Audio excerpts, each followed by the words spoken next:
This is the BBC Home Service and British Forces Broadcasting Service. Saturday Night Theatre, Dead Man's Bay, a play for radio by P.M. Hubbard.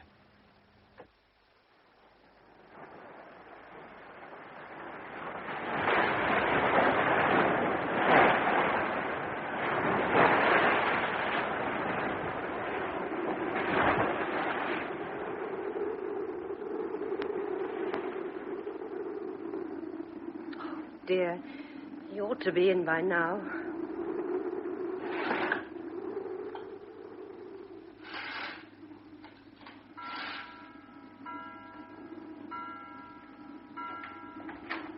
Peter, is that you? No, Letty, it's us. May we come in? Oh, hello, Janet. Hello, James. Hello, I'm Letty. sorry, I thought it was Peter. Oh, my dear, isn't he back yet? No, but I expect him any moment. Come in, have a drink. James, you know where everything is, don't you? Oh, yes, of course. Oh, it's worrying for you, darling. It's blowing quite hard outside. James was saying... Nonsense, Janet. Letty's lived long enough in the island to know bad weather when she sees it. And I may be a chair-borne sailor now, but I have been to sea, and with Peter. What are you having, Letty? Oh, sherry, I think, please, James. Sherry, right. And the usual for you, Janet? Yes, please. Peter handles small craft as well as anyone I've ever seen. He always did, even at school.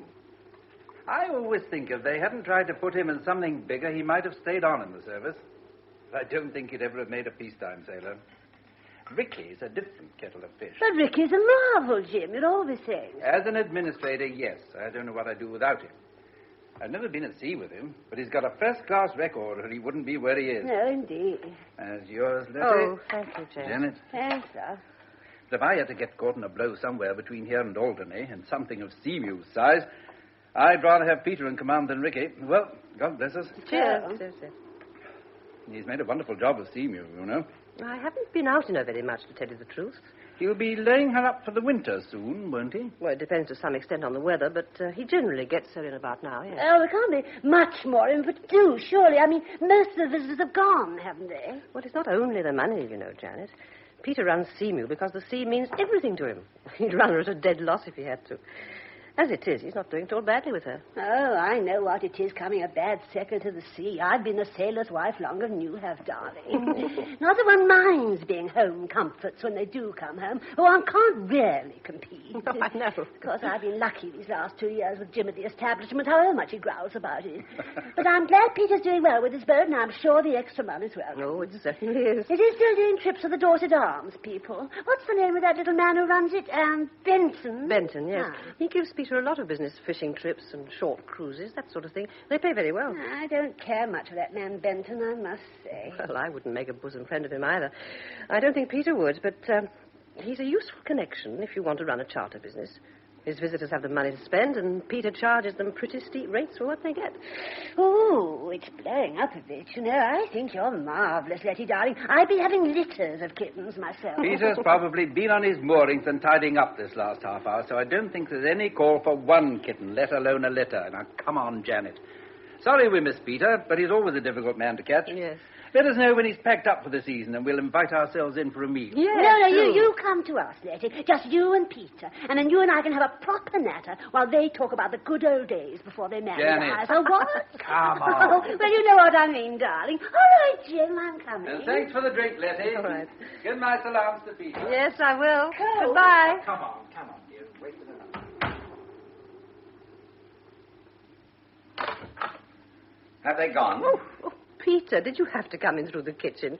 Didn't you want to see them? Not particularly. Oh, I'm fond of old James, but Janet slumming is more than I can bear. Oh, she wasn't slumming. She was being sympathetic as one sailor's wife to another. Of course, she overdid it a bit. But James shut her up, and I was sweetly reasonable. Well, I don't like you having to be sweetly reasonable to your friends. Not about me, I mean. What do you expect me to do, then? Burst into tears and say I'm worried stiff? Janet would love that, if that's what you want. What do you have to be worried about? You talk too much, Janet and James. Or has little brother Ricky been having a go, too? No, of course he hasn't. In any case, you know my views on Ricky. Nor has James. You ought to know him better than that. Yes, well, I didn't imagine James would, but Janet's different. What's the matter with you, Peter? It's not like you to be so touchy. Well, if you want to know, yes, I am worried about you. About us, if you like. I don't like the way things are going with you. I see. And what way do you think things are going with me? I don't like all this business with Joe Benton. What do you mean by all this business? I don't mean the legitimate business, the fishing trips and so on. But that's not the whole story, is it? You're running stuff in for him, aren't you? And you've been doing it for some time now on quite a scale. That's what he really pays you for. Well, good God, we can use the money, can't we? Oh, we use it all right when it's there, but systematic smuggling can be quite a serious business if you're caught. It's not like the odd bottle of brandy in your briefcase after a holiday in France. It's making a business of it they object to. Not even that, Peter, not really. It's Benton. I don't like him, and I don't like your getting involved with him like this. I feel it... Well, it's all a bit degrading.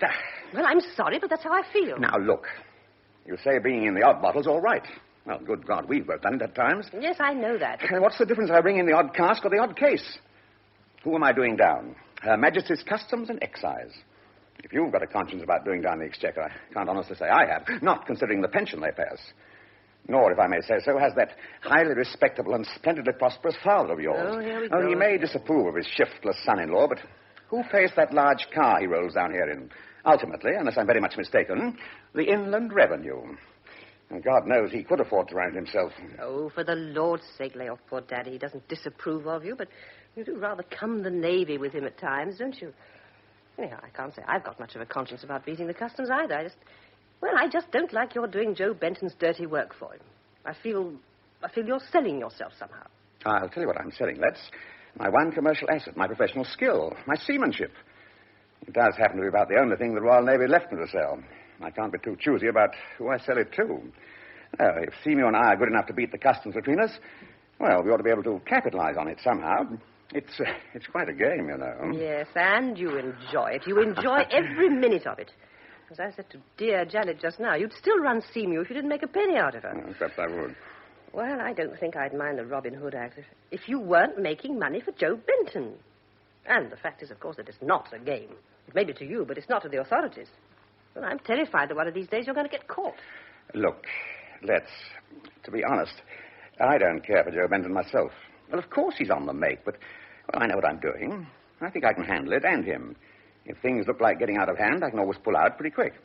You sure? Well, of course. That's what I'm afraid of. Anyway, the season's pretty well over. We can take another look at it, if you like, next spring. In the meantime, for heaven's sake, stop worrying about it. It isn't worth it. Oh, very well. I hope you're right. Anyways, you say the season's over. Well, I must get some supper.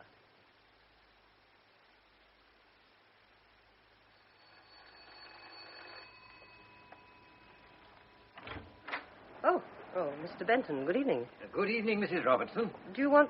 Oh, here's Peter now. Hello there, Peter. Hello, Joe. Well, if I might come in for a quick word, that is, if I shan't be disturbing you, Mrs. Robertson. Shan't be long, I promise you, but if it's inconvenient... Come in, Joe. Lady's just getting supper, but if you won't be long... Well, 10 minutes, if that's all right for you, Mr. Benton. Ample.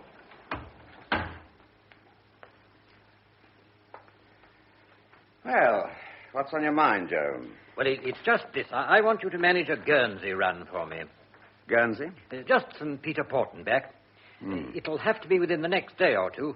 I wouldn't ask it as late in the season as this, but it is a bit urgent. It is a bit late in the year for a run like that, you know. I was thinking of laying her up, as a matter of fact. Is it really all that urgent? It's necessary, Peter. You'll have to take my word for that. I see.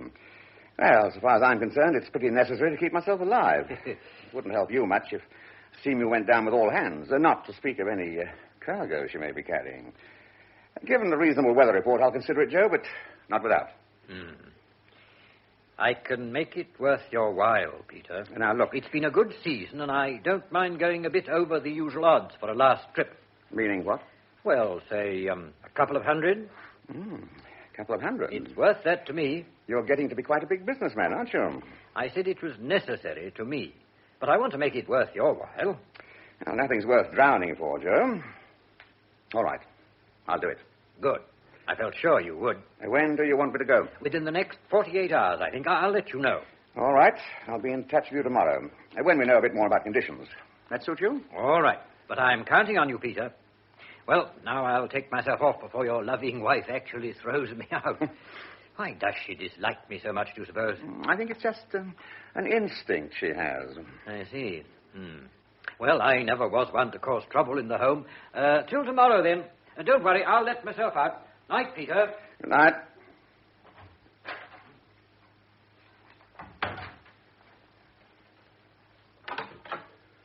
Well, what does he want this time?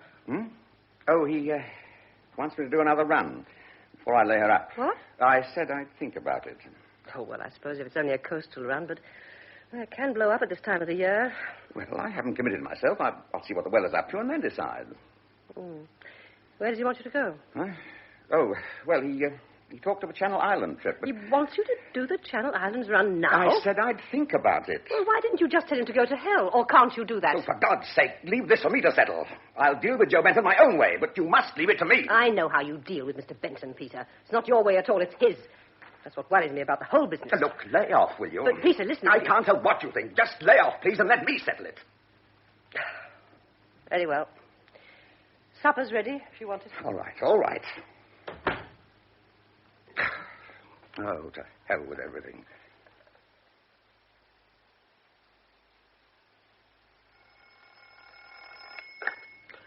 Hello? Oh, Mrs. Robertson? Yes? I wonder if I might have a word with Peter. No, I'm afraid you can't. He's not in. He went out after breakfast. That is Mr. Benton, isn't it? Yes. I wonder if... I wanted to see Peter rather urgently, as a matter of fact. Yes, well, he did say something about getting in touch with you. I thought perhaps he'd gone out to see you. Well, if he hasn't, I'm afraid I can't say where he is. He hasn't, no. Do you know when he's likely to be in? Oh, lunchtime, I expect? I see. I wonder, could you ask him to ring me as soon as he gets in?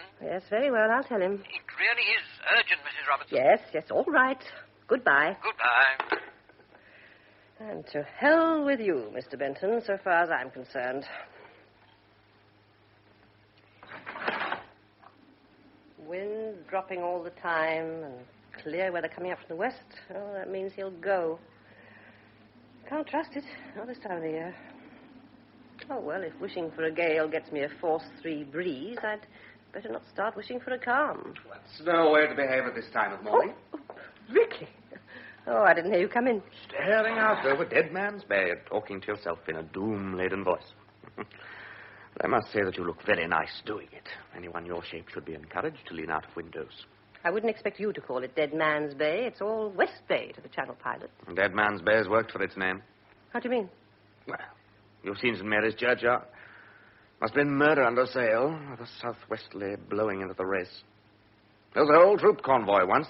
They counted 230 bodies on the beach. Oh. They put 17 officers in one grave in the churchyard and the other ranks where they could dig them in. And they always come ashore in Dead Man's Bay. What's upset you, Letts? Brother Peter been hitting the bottle again? Nothing's upset me. And I wish you wouldn't talk about Peter as if he was a chronic alcoholic. I don't want to talk about Peter at all. Come, sit down. Not much of a life for you, this, is it? It's my life. I chose it, and I can handle it. You chose Peter. But we said we wouldn't talk about Peter. You didn't choose this damned island, not with winter coming on and nothing but the gulls for company. Oh, nonsense. It isn't St. Helena. There's an A road into England, and one doesn't even have to pad it along the top of the bank as one used to do. And you're younger than I am, damn it. And still as lovely as they come. Oh, lay off, Ricky. You're an unprincipled little bastard, aren't you? I sometimes wonder if Peter knows just how unprincipled you are. And what good have Peter's principles ever done him? Or you, for that matter. Damn all what I can see. And even old Peter's not above keeping pretty queer company at times. Well, I suppose you mean Joe Benton. I do. What makes you describe him as pretty queer company? Do you know anything about him that I don't? Oh, I don't expect so. One hears things, but it's all a bit vague. I've hardly met him myself. I can't afford to patronize the Dorset Arms much. Only he's not liked much, I'd say, locally. Well, we none of us like him, but he puts business in Peter's way. All right. I know. Peter's old enough to know what he's doing. In that sort of way, I suppose he is. In other ways... Peter's got more value in his little finger than you have in the whole of your elegant body and swollen head. Thank you. Oh, I know you've got a degree, your little miracle of efficiency, but I don't trust you a yard. Thank you again. I suppose somebody must, or you wouldn't be in the job you are. Hope to heaven they know what they're doing. Oh, now, let me get on with my chores. You can stay if you want, only don't bother me. Peter won't be home till lunchtime anyway. But what have I done to deserve this? All right, Ricky, I apologize. I'm feeling a bit low, and Well, your line of approach was unfortunate. All the same, I think you'd better go. All right, I'm going. But sometime when you're feeling less doom-laden.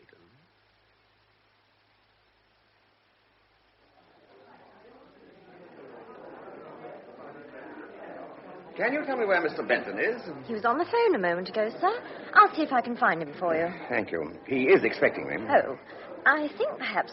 Oh, yes, there's Mr. Benton now. Oh, yes. Joe. Good morning. Ah, there you are. Sorry I couldn't make it sooner. I've been trying to get hold of you, but your wife wasn't very forthcoming.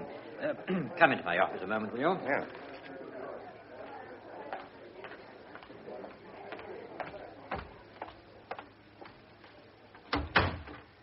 Oh, I looked in to say I'm afraid it's no go. It's really too late in the year to make this particular passage. Well, it was a good offer, Joe, but, well, I simply can't undertake it. I see. Look, Peter, I don't think we can discuss this here. Well, I don't think there's much to discuss, is there? I've told you. I think there is. Look, Joe, I've thought this thing over, and I really have made up my mind. No one else made it up for you. What do you mean? Isn't it a demonstration of independence just to show your wife? No, of course not. Well, whatever it is, you'll have to think again, Peter. I need that run made, and I need you to do it for me. Look, Joe, I'm sorry to disoblige. We've had an interesting partnership, and I've enjoyed it tremendously, but I just don't think this is a feasible proposition. You'll have to accept my decision. And I can't persuade you in any way? I'm afraid not, no. If it's a matter of money... No, the money's fair enough. I just don't want to make this run now. I regard it as an unreasonable risk. I see. I'm afraid, Peter, you're not in a position to say no. It's for me to decide what I'm to do with my own boat. Oh, certainly. Only you can decide. But I don't think you realize what your position is. It's a fairly tricky one. All right, I suppose it may be, but well, that applies to all of us, doesn't it? Oh, certainly, but it applies to you as much as to any of us. Perhaps more. What do you mean? What sort of goods do you think you've been handling this past year or two? Dutiable stuff, obviously. You think you've just been running liquor and tobacco and so on? So I assume. It never occurred to you it might be something a bit more valuable. Well, watches, perhaps. It wasn't my business to ask, and I haven't. And your conscience is reasonably clear, is that it? Not overburdened, I admit. Oh, for heaven's sake, be your age, man. What do you mean? Think what it's entailed. All this organization, the contacts, the passwords, the offshore dumping and collecting, the money you've been getting. Damn it, you think all this has been paid for out of a matter of dodged duties? You can't be so much of a fool as all that. Or if you are, no one's going to believe you are. It's not much good acting the honest, simple sailor when you're up for dope smuggling. What? Yes, even your best friends won't like it much, and the jury won't wear it at all. No, this is serious, Peter. Now, look, it won't go on much longer because this particular line has just about outlived its usefulness and will have to be packed in anyway. But for the moment, you've got to do what I say. Dope. You bastard. Now, listen, Peter. If you will make this run within the next 24 hours, tomorrow night probably, that will be the end of it. In that case, there will be nothing for you to worry about. If you don't, you will pay the full penalty for what, in your innocence or your folly or whatever you like to call it, you've been doing this last year. You absolute bastard. Well, are you going to make this run, or aren't you? Well, Peter? Yes. Oh, yes. I'll go all right. Ah, that's better. Now, I'll be in touch with you again very shortly. In the meantime, there should be no need for me to repeat what I've said about your position. There's nothing you can do, and I think the more you consider the matter, the more clearly you'll see that.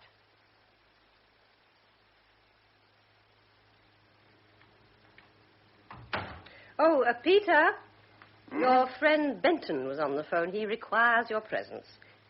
Peter, are you all right? Yes, I'm all right. Well, what about Benton? Did you see him? Yes, I saw him. I told him I would, and I did. There was no need for him to telephone. Oh, well, that's all right then. I wish... Oh, well. You are doing this Channel Island run, are you? Yes. Tomorrow, probably. I see. Well, what about lunch? Oh, yes, it's all ready. I'll get it. And get yourself a drink while you're waiting. You look as if you needed one. I'm all right, I tell you.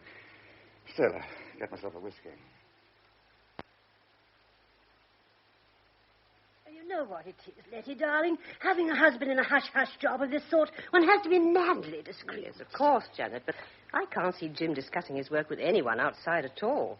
Not even you, although, of course, he knows you wouldn't say anything. Well, of course he does, darling. But I'm bound to gather a bit of what's going on. I mean, from odd things he says. And I can't help being worried. And I thought, I know you wouldn't breathe a word. No, of course but not. Poor Jim has been worried nearly out of his mind. And I felt if I could only talk to someone about it, you know what it is. And, of course, I can't talk to anyone, so I thought I'd talk to you about it, darling. You don't mind, do you? No, of course not.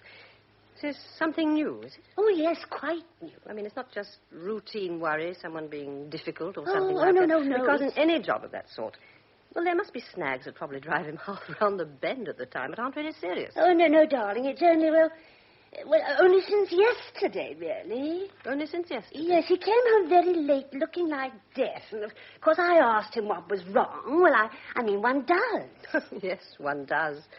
They never say, but one always asks. Well, he shut up like a clam and said there was nothing wrong, and what made me think there was. And I said, well, I thought you were worried, darling. He said, no, of course he wasn't worried, and went on looking as if he'd seen a couple of ghosts. Oh, poor Janet, I do know.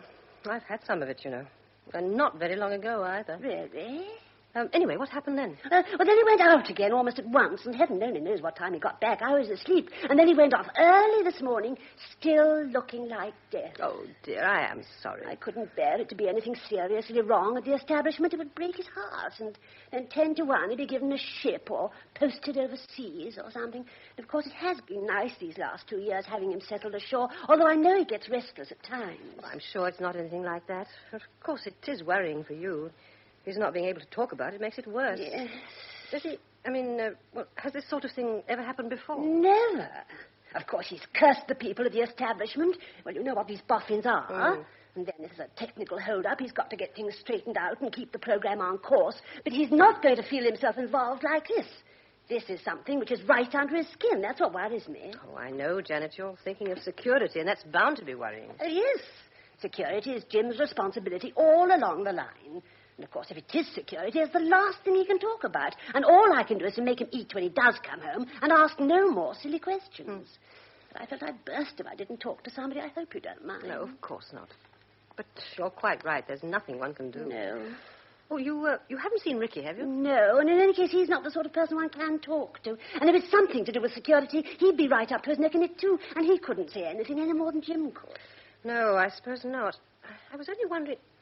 Oh, well, anyway, do try not to worry, Janet. I'm sure whatever it is, James is more than capable of riding it out. Oh, I do hope And you're not so. going to stop him worrying. That's what he's paid for, after all. But it won't help him if he sees he's got you worried, too. Especially when there's nothing he can do to help you. Oh, I know. You're quite right, darling. I'm sorry I burdened you with it. I must fly. I suppose there's a chance Jim may be back. More coffee, Jim? No, thank you, my dear. I must be getting back, I'm afraid. Oh, but... Yes? Oh, of course, if you must. But couldn't you manage just to sit for another 10 minutes? Well, all right. 10 minutes, if it'll be of any comfort to It's you. not me, Jim. It's you. You look tired, you know. I mean, you know I never interfere, but it's no good cracking yourself out. I won't do that. It's just that we're a bit occupied with something at the moment. But I don't want you worrying like this. It doesn't do any good, you know. I know. I'm sorry. Letty was saying... Oh, when did you see Letty? Oh, today, as a matter of fact. I was up that way and dropped in for a natter. You know me. Peter there? No, only Letty. And what was she saying? Oh, only that wives were too apt to worry over their husbands, and husbands didn't like it. Letty been worrying herself? Well, yes, I think she always does a bit, don't you? About Peter? I suppose so, yes. Nothing she said, only what I gathered. I'm sure she needn't. Peter's the rock of ages. Underneath, I mean. You think that, do you? Oh, Jim, of course. Ask any woman. I'm not asking any woman. I'm asking you. But why ask me? You've known Peter longer than I have. I know I have. But when it comes to a man's being the rock of ages or not, I think a woman's judgment is always of interest. What, woman's intuition? I didn't expect to find you buying that one, Jim. Well, let's put a straight case. Letty could have had Ricky, couldn't she, if she'd wanted him? She's nearer his age. He's a clever chap, sure to be successful when he puts his mind to a thing. And attractive to women, surely. Yes. But not Peter. Peter's no beauty. Look, here are two brothers. To a girl of Letty's age, as she was then, I mean, One seems to have everything. But does she go for that one? Oh, not she. She goes for Peter, who hasn't even a career. Oh, well, he had then, I suppose, but... Anyway, why? Why what, Jim? I'm sorry, I'm a bit behind. Why did Letty marry Peter and not Ricky? But I've told you Peter's the rock of ages, like you, Jim, don't you see? It doesn't sound very exciting. All right, not very exciting, perhaps, but solid, don't you see? Dear, that doesn't sound very complimentary either. Safe, sound, predictable. You think Peter's safe, sound, and predictable? Of course he is, underneath, I mean. I know what you're thinking. I've seen you looking at him when he's bored and fed up and lifting his elbow a bit. But you said yourself you'd rather have him in command than anyone else if you got caught in a blow. It's the same thing, isn't it? I wasn't thinking of seamanship. Or was I? Perhaps it is the same thing. To some extent, anyhow. What about Ricky, then? I don't know, Jim. I really can't put my finger on it. Not solid. No, not solid at all. No. I mean, I've got nothing against Ricky, you know that. But you asked why Peter and not Ricky, and that's it. I mean, if I'd been Letty, I'd have done the same. Only now she's worrying about him. Yes. But I think for him more than about him. Anyway, I said you needn't. Then why is she, do you think? I don't know, I tell you. I think in her place I'd be worrying that he was worrying about himself. And why should he worry about himself? Mostly because she's worrying about him, I expect. Oh, dear. Let me see if I can work that one out.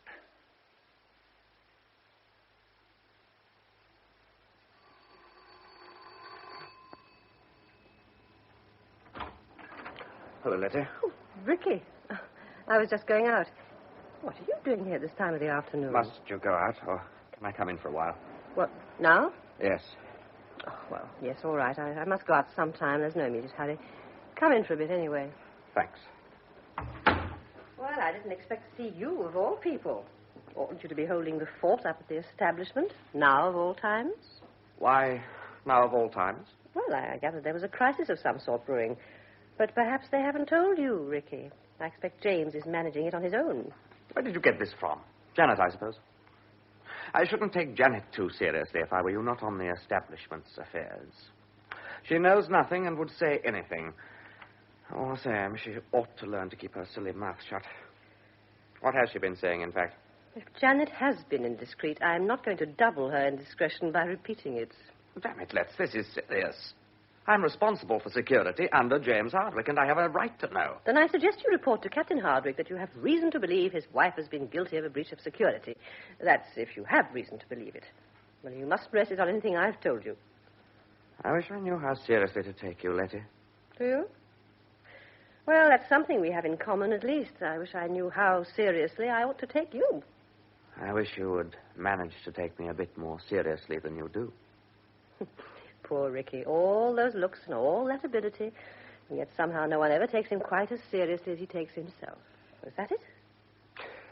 Look, Letts, do you know what it is we do at the establishment? No, I haven't the faintest idea. For all I know, you may be doing confidential welfare work for the illegitimate offspring of admirals of the fleet. Oh, for heaven's sake. I tell you, this is serious. Well, how should I know how serious it is? James Hardwick isn't a man to throw his weight about. And you're so self-important that one's always apt to discount whatever it is you're supposed to be doing. My God, it is serious, all right. If you only knew what it is they're working on now. A bunch of little boffins who aren't interested in anything but the technicalities.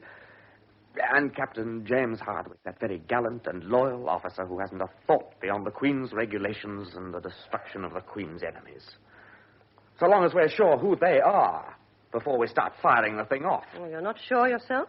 You wouldn't, for example, leave it to Her Majesty's government to decide who you're going to be at war with? I wouldn't trust Her Majesty's government with an old folks outfit. Oh, really?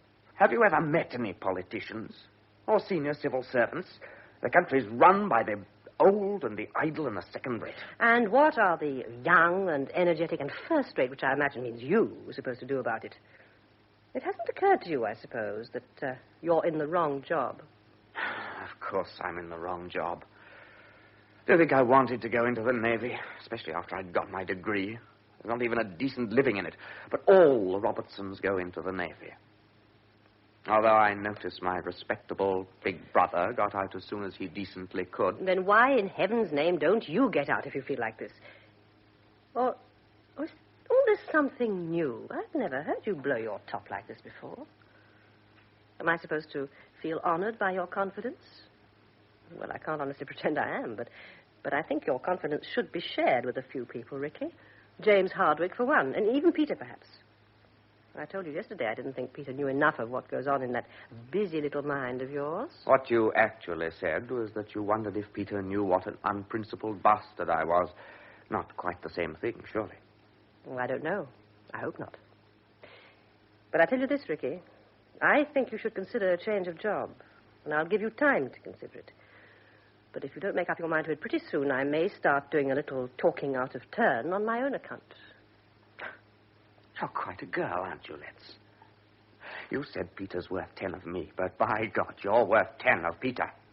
You've got brains as well as looks. And you're tough. I hadn't begun to realize how tough you were. You and I could get somewhere between us, don't you think? Or don't you? Oh, Ricky, it's too late for you to take that line. Much too late now, especially. If I went anywhere with you, I've got a pretty clear idea where it would be. No, Ricky. We've both said enough, more than enough. Well, I'm going out now. You can stay or not, as you like. But think over what I said just now, will you? Because I'm going to do quite a bit of thinking about what you said. Goodbye, Ricky. Goodbye.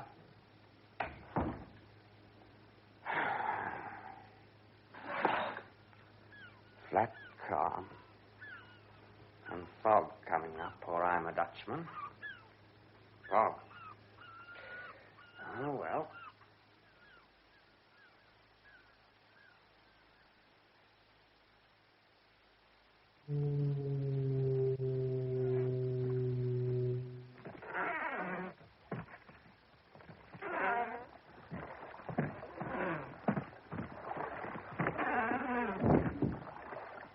Peter? Yes. Make her fast and come aboard. No one's going to see anything much tonight.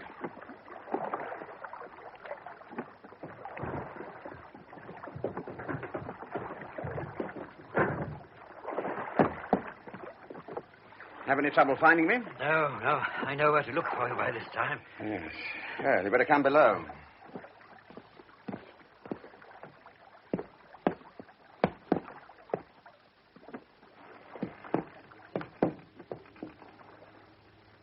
It's pretty thick outside. If this goes on, you'll have a game finding your way out tomorrow. You always said you could do it by ear if you had to. Now it looks as if you're going to have to. I don't suppose it'd be any good my saying I can't. None, I'm afraid. In fact, it shouldn't be too difficult. There's no sea running at all. Some of the biggest tides of the year, tonight and tomorrow, but that can't hurt us, so long as we keep clear of the race. If it's St. Peter Port I'm heading for, I'll be steering pretty well due south.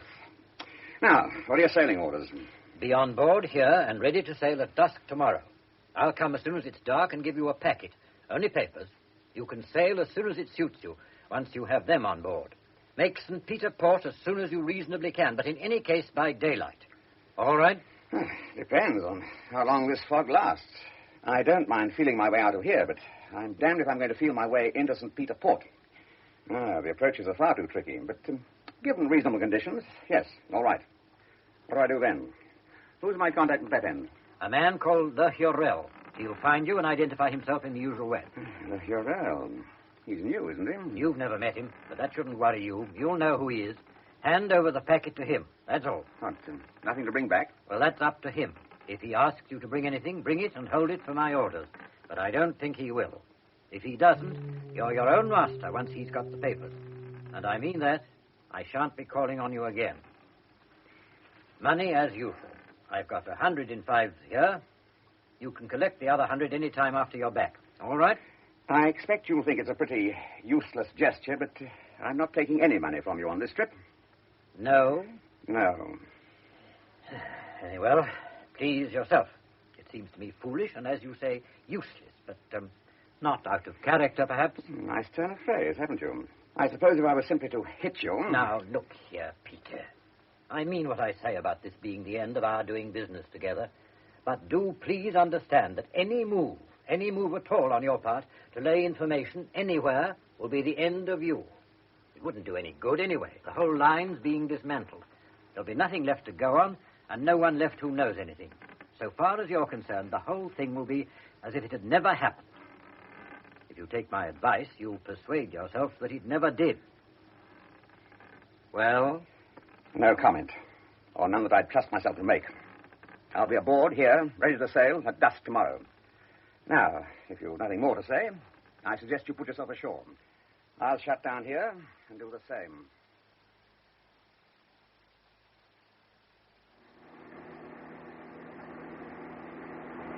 What the hell? Looks as if the road's up. No, it's the police. What's the trouble, officer? No trouble, sir. Just a routine check. Now, do you mind giving me your name and address, sir? Oh, not at all. Peter Robertson. I live on the island, 9 Upper Mount Road. I'm on my way home now. Robertson. 9 Upper Mount Road. This is your car, sir? Yes, it is. If I might see your driving license and insurance certificate, sir? Yes. Well, here they are. License and insurance. They're both in order, I think.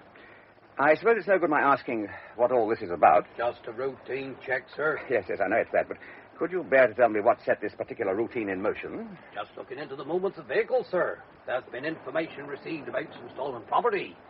And we're under orders from the Chief Constable to check traffic movements in and out the island. Well, it's easier than most cordon jobs anyway.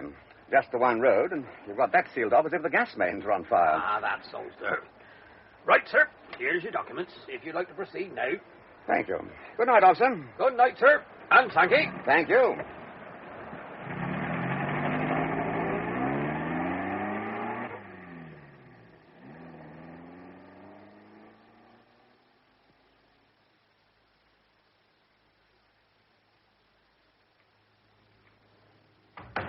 Letty! Oh, there you are. I was wondering what had happened to you. Oh, sorry I'm a bit late. I got held up in town. On top of that, I was stopped by the police as I came in. The police? No cause for alarm. They didn't find a case of contraband scotch in the boot. Nor, in fact, did they look for it. They were stopping everyone, but they wouldn't say what they were after. Well, they wouldn't, of course. Sorry I'm late. Oh, that's all right. In fact, I could do with another 5 minutes. Give yourself a drink while you're waiting. All right. Oh, by the way, Janet was in today with dark hints of crisis at the establishment. I should imagine Janet knows as much about what goes on at the establishment as the office cat. Now, if I were James, I'd not only tell Janet nothing, I'd go out of my way to feed her harmless fictions so she could have something to retail without accidentally impinging on the truth. Yes, I expect she does, too. Oh, what a woman. Oh, there's no real harm in her, Peter. At least she is really fond of her James. Well, I suppose there's some virtue in that, but I can't help thinking her affection is disastrous in some of its manifestations. What about Benton? What about him? Well, I imagined you'd seen him. So I did. What about this trip, then? Is it on? Yes, but if it's any comfort to you, I think the sands are running out on my beautiful friendship with Joe Benton. Meanwhile, I'm booked for one more run, leaving tomorrow evening. Now, you can see for yourself there's no worry about weather conditions, apart from this fog, which I don't think should bother me much. All right, it's up to you. You know my feelings about Mr. Benton. I don't care if you never set eyes on him again, even if we do have to live on sausages and baked beans for the rest of our lives. Now, give me 5 minutes. We're not eating baked beans tonight anyway. Well, thank heavens for that.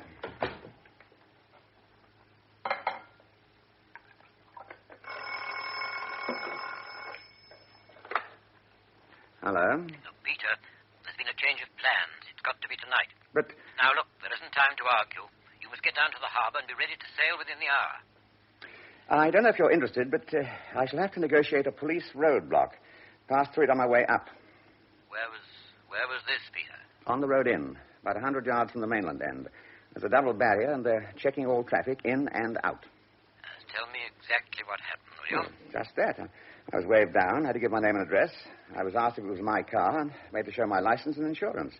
When I asked them what it was about, they handed out the usual flannel about a routine check. I asked them what they were checking. They said it was something to do with stolen property. Of course, it may have been all my eye.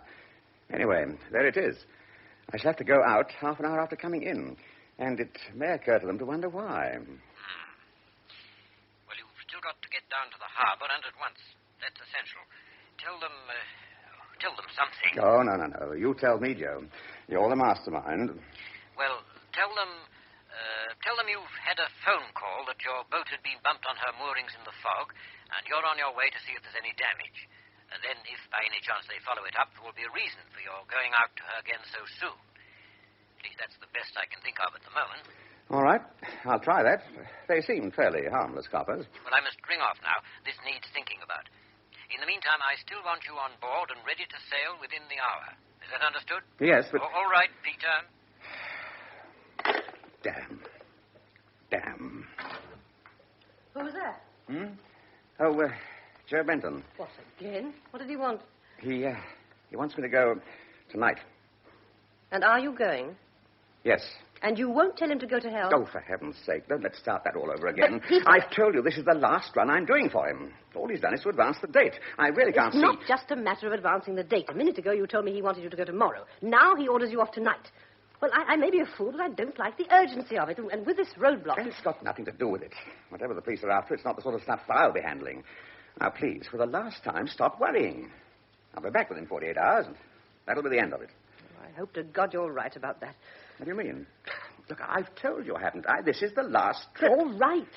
Only I sometimes feel we'll never be free of it. And I can't stand much more of it, Peter. I'm sorry, but I can't.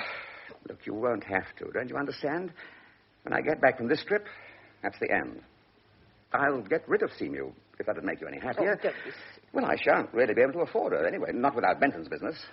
Now, I really must be off. What, now? What about supper? It's all ready. I won't wait for that. There's plenty of food on board. Oh, but Peter... Letty, it's no good. I can't argue the thing anymore. You just have to take my word for it. I shan't... Oh, damn everything.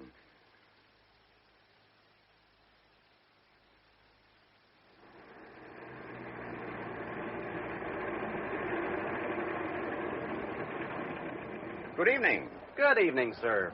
I gave my particulars to your colleague when I came in, barely half an hour ago. You want them again? If you please, sir. That'll be on the ingoing list. As you're now going out, I'd better have them again. Robertson. I live on the island at 9 Upper Mount Road. This is my car, and here's my license and insurance certificate. 9 Upper Mount Road. Within the last half hour, was it you come in? Yeah, about that. Had to go out again quick, did you, sir? Yes, damn it. I just got home and I had a phone call to say someone had bumped my boat on her moorings in the fog. Ah. I'm going down to see if she's come to any harm. Oh, it may be nothing, but I don't want to go down in the morning and find her sunk on her moorings. No, I see that, sir. Pretty thick down in the harbor, from what I hear. Right, sir. Thank you. Thank you, officer. Good night. Good night, sir.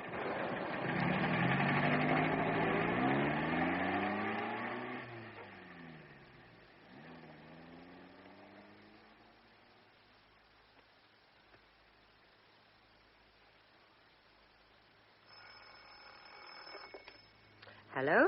Letty, James Hardwick here. Is Peter in? No. Oh, I see. Now, look, Letty, I probably shouldn't be ringing you up like this, but I don't imagine anyone's going to be tapping your line. You're not on a party line, are you? No. No, I thought not. And if I say you're to keep this call to yourself, you'll do just that, won't you? Of course. Right. I know I can count on that. Now, tell me, Letty, when did you last see Ricky? Ricky? Oh, he was here for a bit this afternoon. At what time? He came just as I was going out after lunch, a bit before 3, I suppose. Oh, did he stay long? No, only a matter of minutes. And do you know where he went when he left you? Back to the establishment, I imagine.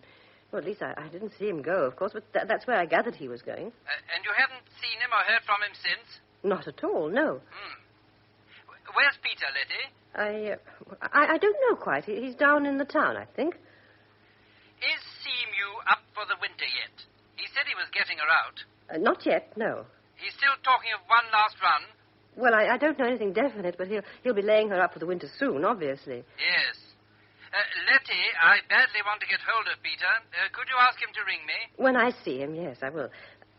Look, James, would it seem unreasonable if I were to ask what all this is about? I can't tell you much, Letty. You know how it is. But I'm worried about Ricky. Yes, well, I've been worried about Ricky myself, and I don't know whether we're talking about the same thing. What are you worried about, James? I think it's possible he may be in trouble of some sort. He's missing, and there are signs of a disturbance. What, do you mean you think he's been beaten up or something? We think he could have been the object of an attack, yes. We don't know, of course. Well, would you think me unsympathetic if I said he had it coming to him? But it wasn't Peter, I'm afraid. Peter ought to have done something of the sort years ago, but I don't think he realized how urgent it was. Letty, this is serious. I don't know what you're talking about, to tell the truth, but please let me know at once if Peter comes in, or if you hear from him. And in the meantime, not a word of this to anyone at all. All right, Letty? All right, James. Goodbye. Goodbye. Well, now what have we got on our hands?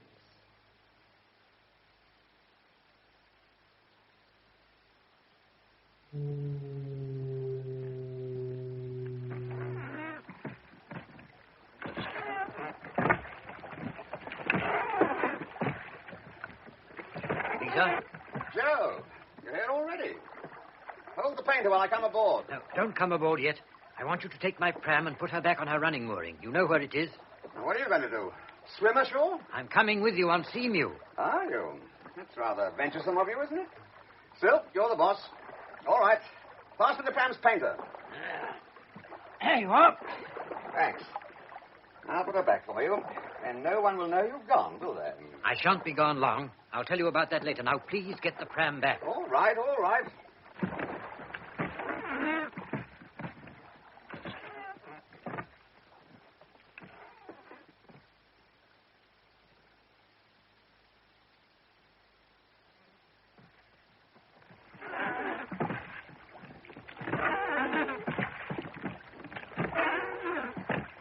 All secure? All secure. Your pram is safe on her moorings. Wherever her owner is, he is plainly not afloat. Now what? Come aboard and get underway as quickly as possible, please. Right. Put the dinghy on the mooring, will you? Give her about half the painter. I'll get to the engine.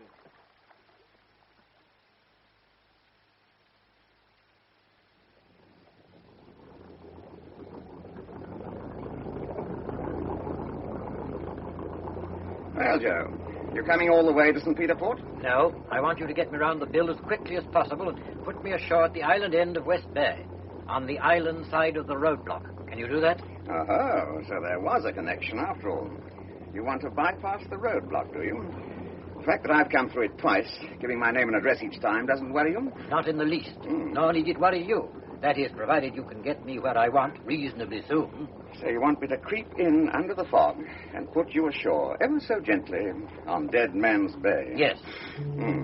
As a matter of fact, the conditions are good for the job. Unless the fog is a good deal thicker outside than I think it is. Well, then. But we'll have to use the shore lights. You know what that means, don't you, Joe? It means going inside the race. All right, fair enough. It's getting on for 9 now. High tide at Dover. Let me see. Yes, that's it. The race will start at about 10:30. There's no wind at all, but very big tides. Not necessarily fatal for a thing of this size, battened down and properly handled, but I'd much rather not put her into it if I can avoid it. So we aim to get round under the bill before it starts, if we can. Agreed? Yes. Can we get away now? Already. I'll back off the mooring and come round on the shore side. I don't want to find the dinghy's painter wrapped round our screws. Now, you go forward and cast off when I give the word. Right.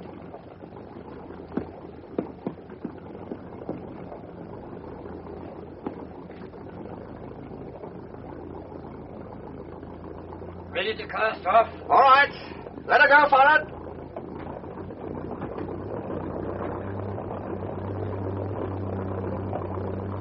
All gone? Right. Now, we've got to feel our way out of this. You'd better stay up in the bows till we clear the harbor. Sing out sharp if you see anything too straight ahead. Off we go, then.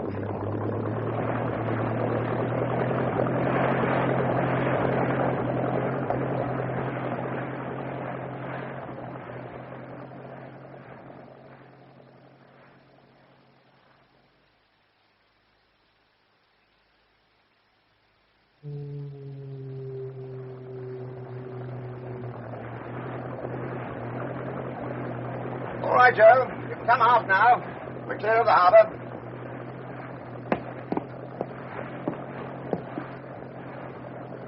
As I hoped, the fog's much thinner out here. Still no sea at all. Well, I won't be able to put you on the beach almost without getting your feet wet. Now, tell me the rest. Well, tell me as much as I need to know, you devious bastard. I put you ashore on Dead Man's Bay, well clear of the nasty police. What do I do then? Well, do I go to Guernsey or don't I? You do. You've got to wait for me to get back to you. I thought you weren't coming all the way. I'm not. But there's something I must get to you before you sail. I told you, papers. What am I supposed to do? Anchor in the bay? Swan around in circles waiting for you? Or what? I can't leave her on the beach, you know. We're not a family, exactly. I know that. That's up to you. I'll give you a fixed time for my return, and I'll come to the same point on the beach and show a light seawards. We can arrange a signal, if you like. Then I want you to get to me as fast as you can. It's quite a maneuver. You do realize that there aren't about 2 nights in the year, on the average, when you could do it. Are you improvising on the weather, or just plain lucky? I'm playing my luck, Peter. I've got to. I told you there was a sudden change of plans. Well, that was an understatement. But there's no reason why it shouldn't come off so long as you can manage your side. Oh, I can manage. That's the fog signal from the bill. Yes, it's still some way ahead. Well, we're doing well.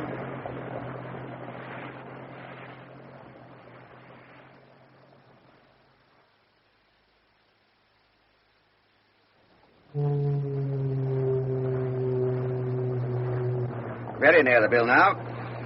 Once the signal is well on the starboard quarter, we'll alter course westwards and creep round under it. Talk about navigating by ear. Do you realize this is the first time you've ever been to sea in Seaview? Funny, really, after all she's done for you. How's the sailor's life appeal to you, Joe? Oh, get on, Peter, for God's sake, and stop the jolly sailor act. Time is very important. All right. We're going round now. And we should hear the signal creep past us to starboard. When it drops far enough astern, we alter course northwards against the stream and make for your landing point. Here we go, then. Listen to that signal, will you? Your ears are as good as mine. If you think it's getting noticeably closer, sing out. I'll take it a bit wider. Now, then.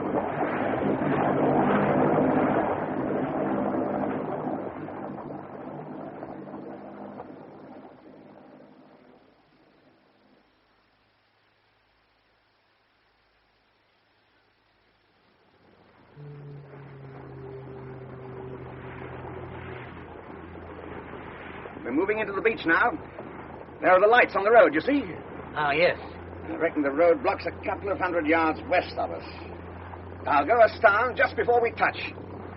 You'll have to jump when you see your moment. You'll just about get your feet wet, but no more if you're clever. Oh, what's your return signal? 30 minutes dead from now. I'll flash 1 long and 3 short, letter B. Or whoever is there will. It's just on the cards. I mayn't make it myself. You come into the beach, and I'll either get aboard or throw you in the packet. In either case, you must get moving at once and get out to sea as fast as you can without your engine being too noticeable ashore. It'll have to be westwards. Once I'm clear away westwards, I can stand south out to sea, but not until I'm well clear of the race. Then what? Guernsey? If I'm with you, I'll decide. If not, St. Peter Port, as I said, and hand the papers over to Murphy-Orell. Right. Ready now. Get up for it. We're going in.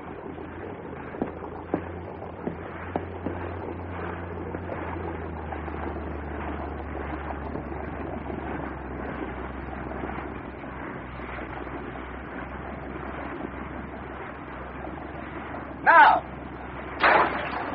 Oh, well jumped, Joe. Well jumped.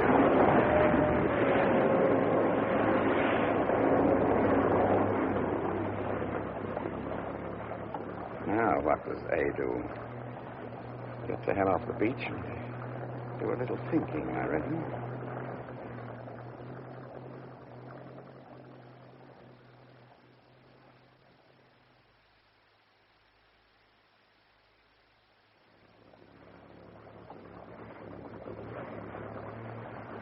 "25 minutes gone. If the efficient Mr. Benton said 30, he meant 30. Time we stood in a bit.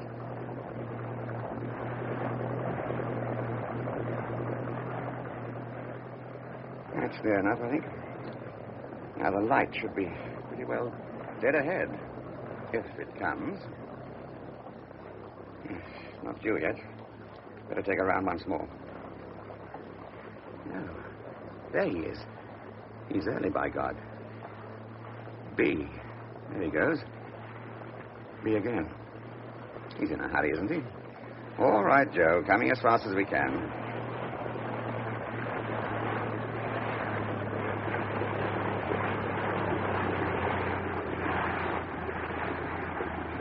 Coming aboard. Right. Stand by. Now.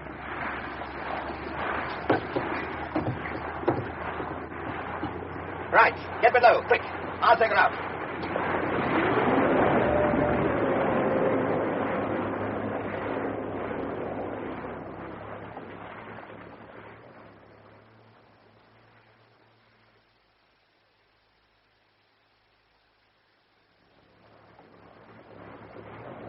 Joe? Joe! If it is Joe, I wonder. Oh, the hell with it. Come out, whoever you are. Tell me what we do next. We're clear of the race, standing out to sea. Now, stop playing hide and seek, for God's sake, and tell me what... Ricky, what the devil are you doing here? Standing out to sea, brother. We're both in the same boat, as they say, and our course is straight for St. Peter Port. Ricky, what are you doing in Benton's racket? I thought you were the clever one of the family. I don't know much about Benton's rackets, I'm afraid. I leave all that to you, brother. So far as I'm concerned, Benton was merely the provider of emergency transport. Emergency transport? It's a little embarrassing. It should have to be all in the family like this, but we were never once to let brotherly feelings interfere in our activities. Ricky, you bloody little fool. Stop talking clever and tell me what you're up to. I'm leaving the country, brother. What? I didn't want to particularly, but things... Oh, well, a particular transaction I was interested in went a bit off the rails, and I had no alternative. Leaving your country for your country's good, is that it? For my good, I hope. And for something else I happen to believe in, but not for my country's. I leave all that to you, along with Mr. Benton and his rackets. You poor, pathetic little bastard.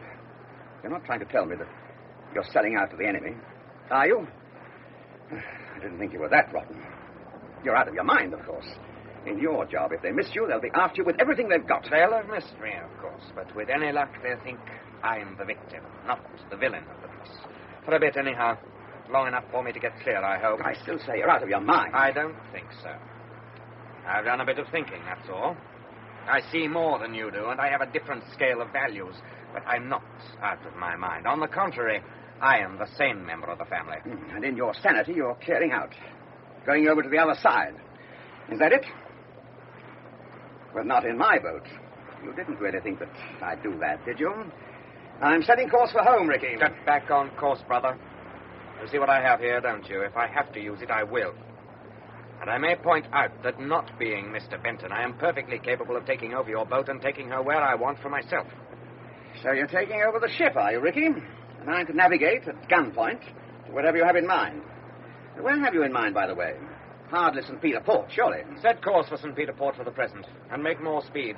We have an appointment to keep. I'll give you your instructions later. That's if you're still with me. Oh, a rendezvous, is it? At sea, I suppose.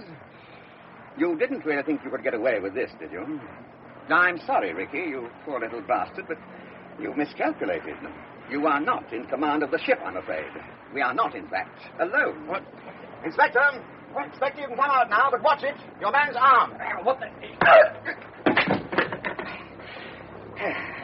Got you, you poor, clever little bastard.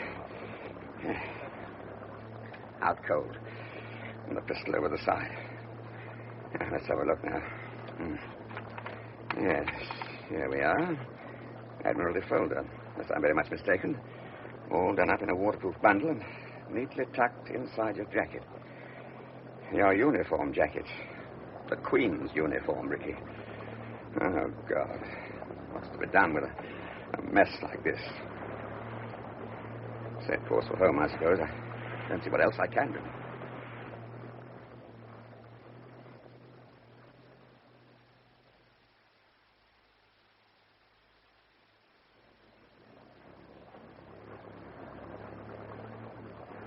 Officer, this is Lieutenant Richard Robertson, Royal Navy. I have apprehended him in an attempt to hand over secret information to the enemy. My name is Robertson. Yes, curious coincidence, isn't it? Any relation? Yes, as a matter of fact, he is. He's my young brother. Damn you. Damn you, Ricky. How could you do this to me? Not only me. There's your mother still alive, and the whole Royal Navy. The whole Royal Navy, Ricky, you little bastard. No.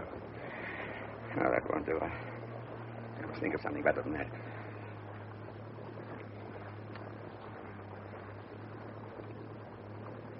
What's the time? Yes. The race will be going great guns for another hour yet. Put Seamew in the race with everything wide open, and she'll founder in a matter of minutes. Oh, you'll die a sailor's death at least, Ricky, which is more than you deserve. Seamew, I told my wife I'd get rid of you, but I hadn't really this in view. Come on, then.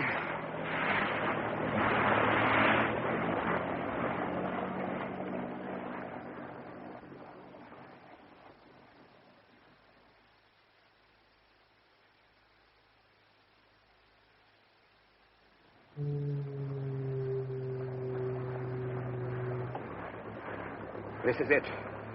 We're in the south-going stream now, and everything's open that can be. Forward hatch wide, scuttles. Main hatch already wide. Oh, yes, now, life jacket. Folder in inside pocket. I'm not going down with the ship, not if I can help it. Still out, aren't you, Ricky? Oh, thank God for that, anyway. You'll be washed overboard and drowned without knowing what's happening to you. You poor little bastard. That's it, then. Ship heading due south. The tide will do the rest. Goodbye, Seamew.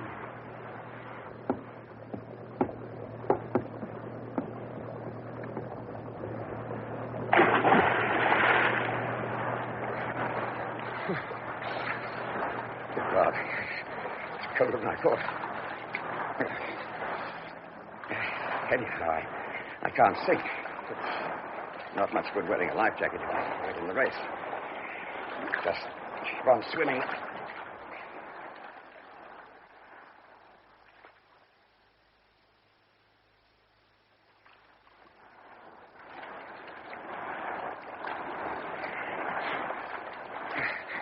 Oh, God. I wish I could see.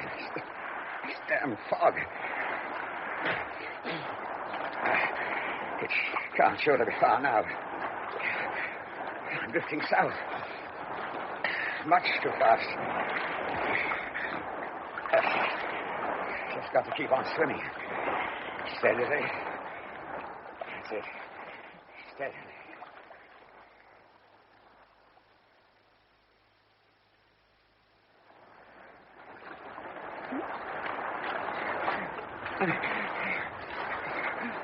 Oh, God. I can't make it. I can't. Oh, you must be nearly in. You must be. If only I could see. I can't see. Oh, God. It's a light. Right over me. High up. It must be the cliff. Oh, God, I touched. No, yes. No. Thank God. Rocks everywhere. I'm in. I'm out. Oh, God. I thought I wasn't going to make it. What about the papers? What am I going to do with these damn papers?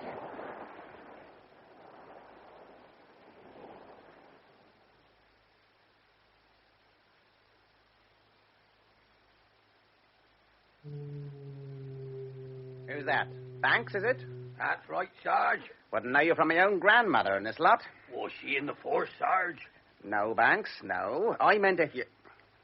Oh, forget it. You're covering from here to the petrol pumps, are you? That's right, Sarge. Well, you know what you got to do. Anyone carrying anything, briefcase, small suitcase, that sort of thing, stop them and have a look. You know what we're looking for, and if there's any trouble, use your whistle at once. Right, Sarge. Right, off you go then, and keep on the move. You haven't got much to cover, and you want to cover it pretty regular. Right, Sarge. Right, Sarge. She in the force, Sarge. Dang it. I don't know.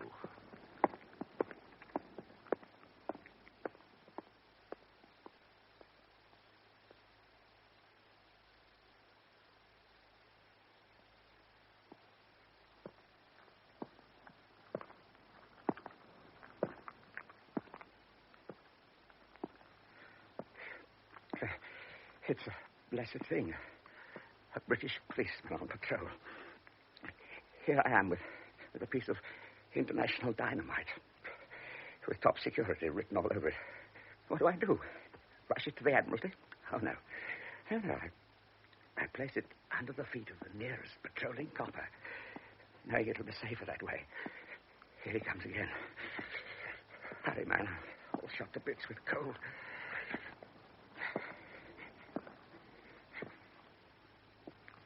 Now, I'll leave the papers out here, I think. Yes. Not too far from the lamp. He's pretty well bound to see it. He should just be able to persuade himself that it's been there all the time and he hasn't noticed it before. Right. Try that, Constable Banks, and the best of British luck to you.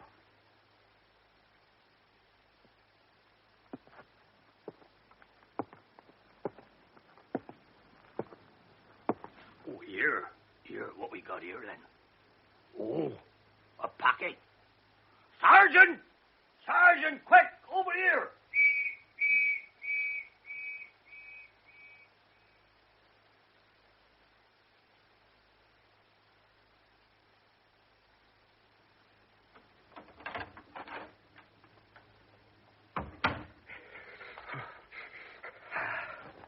My greatcoat. Oh, this will cover a multitude of sins.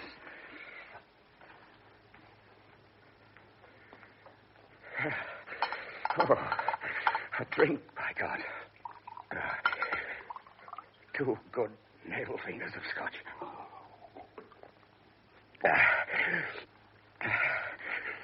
Peter, are you all right? Well, that's it. Yes, I'm all right. The trip's off, as a matter of fact. Oh. I've got rather bad news, I'm afraid. Bad news? The boat's gone, that's... Oh. Poor old Seamew's gone. In the race, and I'm afraid young Ricky's gone with her. Ricky? Drowned? Yes, I'm afraid so, yes. Oh, thank God. What? What happened, Peter? Tell me what happened. Well, I don't know exactly. He must have taken her out and gone off course in the fog. He's had her out before, you know.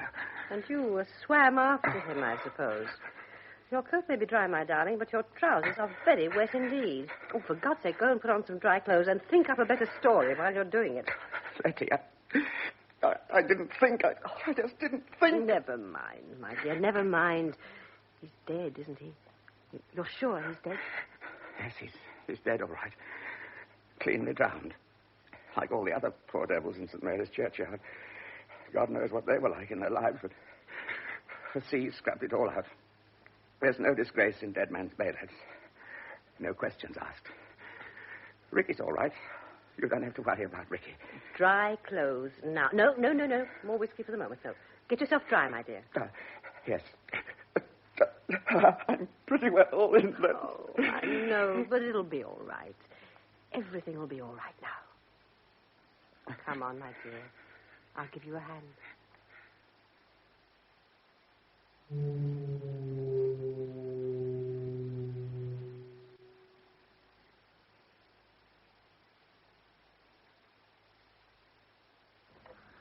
In Dead Man's Bay by P.M. Hubbard, the part of Peter Robertson was played by Hector Ross, Letty Robertson by Cecile Chevreau, Ricky Robertson by Nigel Graham, Captain James Hardwick, Arthur Lawrence, Joe Benton, Noel Howlett, and Janet Hardwick, Noel Hood.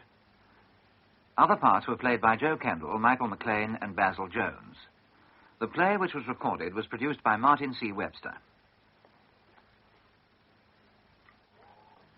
And now, a note on the Sunday afternoon play. But first of all, let me say that at 2:30 tomorrow afternoon, if you're listening to the home service in the north of England, you'll be hearing this week's edition of The Critics. All other home services will be presenting the play, which is Robert Bolt's stage success, Flowering Cherry. A story of an insurance agent who lives in a fantasy world of his own and tries to prove his strength and resolution to his wife. Tension and Tragedy in The Flowering Cherry by Robert Bolt. Tomorrow afternoon's play in all home services except the north, which will be offering The Critics.